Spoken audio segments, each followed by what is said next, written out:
Well, I've got Aatish Patni, who's with us. He's head of threat prevention for Northern Europe at the global cybersecurity firm Checkpoint. Good morning. Morning. So Ben outlining the situation as far as Uber's concerned, and it would seem that when it comes to the ramifications for its data breach last year, they're pretty big, especially with Europe's attention to detail. Yes, indeed. I think we've seen that the number of breaches that have been happening with companies over the last few years have escalated the response that government agencies are now taking. And just a couple of weeks ago there was news on Equifax, there was Yahoo earlier in the year.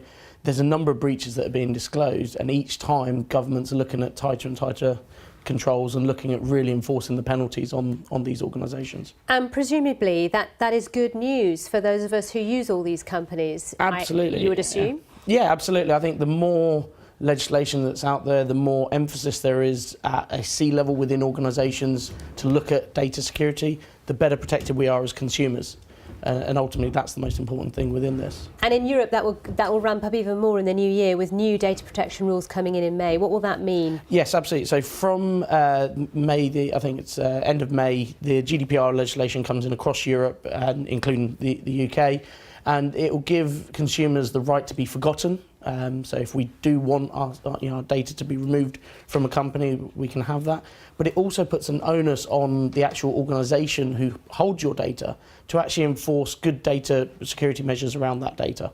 And if they don't, they will then be fined. And as Ben outlined, they will be fined. Uber's likely to be fined quite a bit. But how does this work out with the United States? Because, of course, we talked a lot about Europe and regulation here, but in the US it's a different story, and there could be some sort of conflict going forward between the two. There is potential for conflict. At the moment, the US, within the US, each state has the ability to impose fines. I think ultimately what you'll see is those fines will be imposed on organisations as well as the European fines. And the outlook for Uber, I mean, this has happened last year. They've had bad headline after bad headline, and yet millions all over the world are still using Uber to get around.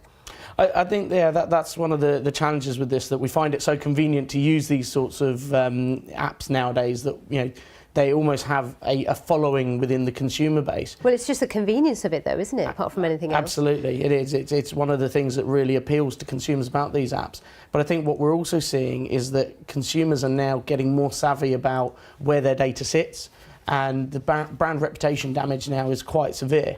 So I think you'll see some consumers leave Uber. We've seen it with other attacks with other organisations as well. OK, we will watch this space. Aatish, thank you for your time. Appreciate it.